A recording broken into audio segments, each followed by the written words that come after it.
mechanical? That's a great question, Hayet. So I think that AI has the potential to make healthcare more human, not less. So look, AI can automate routine tasks like documentation, image analysis, or admin work. So as such, AI gives doctors more time to listen and connect with their patients. It's not about replacing the doctor. It's about augmenting the doctor. If you think about it that way, the relationship actually becomes deeper because the physician can then focus on the person, the patient, and not the paperwork. Actually, here, allow me to go a little bit further. So research has shown that AI can sometimes be more patient and more empathetic than human doctors, right? So there are a number of studies published out there.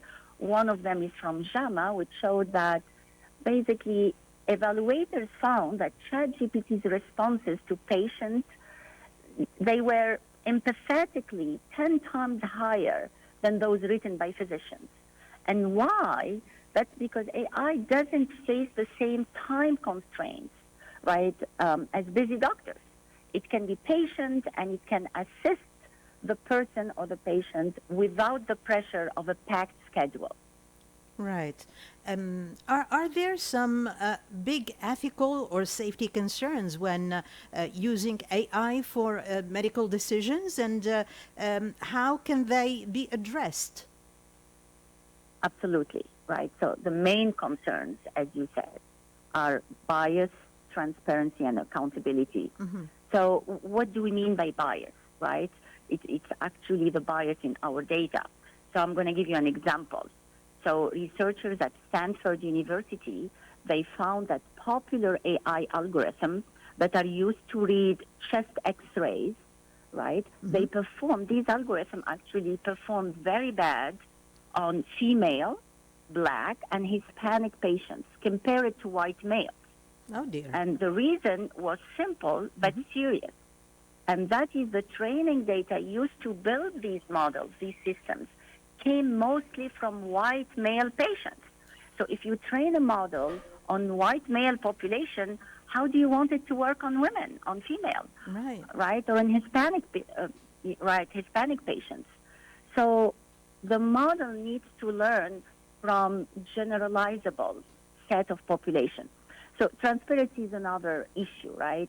And basically both patients and physicians, they need to understand how an AI system makes a decision, how and why, right?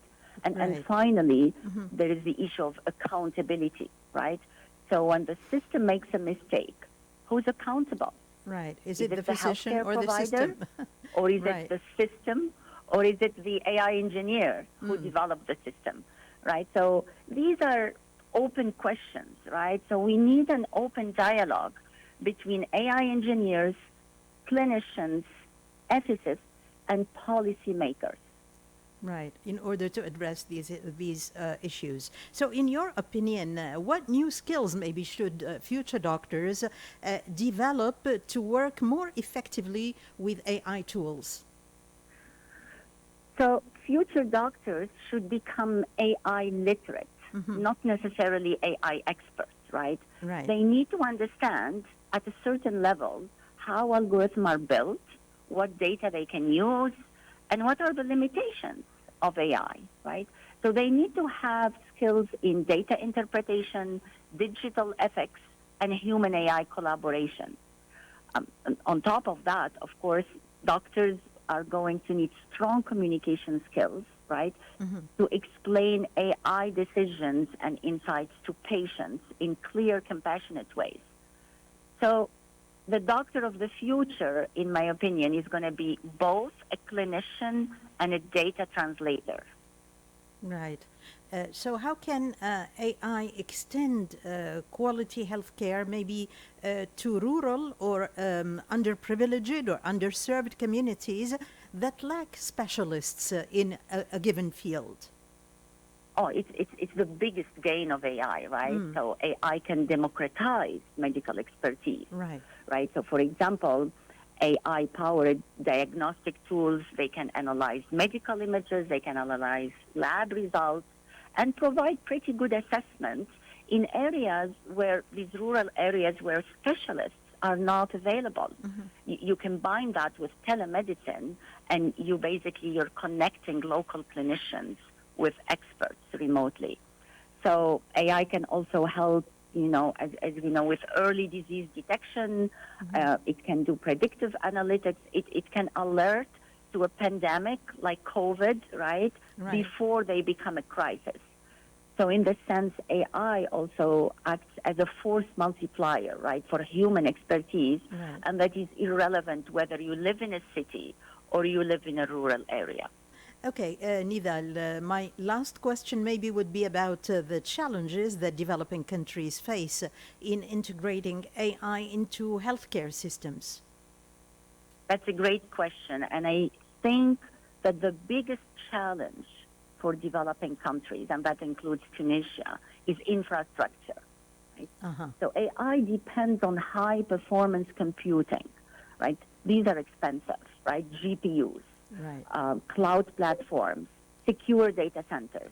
It's impossible to train or even run modern AI tools without data centers, GPUs, etc. In addition to that, of course, one needs reliable internet, cloud access, etc. So many healthcare systems in developing countries still struggle with basic connectivity, right? They also have outdated hospital information systems. That's right. Which makes it difficult to deploy or scale AI where one needs the information to be digitized, right? Patient information to be digitized, the data to be digitized, standardized, cleaned, etc. So that is infrastructure is the main bottleneck. Now, beyond infrastructure, there are also other issues, and these would be like mainly data quality and the skilled workforce, right? So one needs, obviously, like I said, digitized data, right? And a lot of training in between. A skilled workforce, and this relates actually to the question you just asked me about what skills should future doctors have. Right. Well, thank you so much, Dr.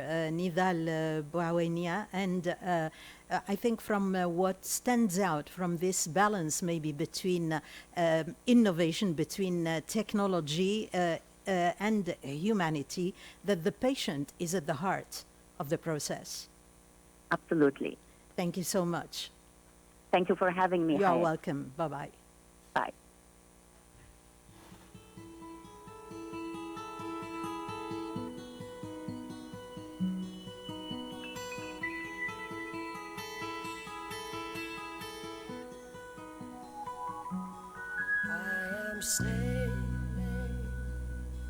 I am sailing home again, across the sea. I am sailing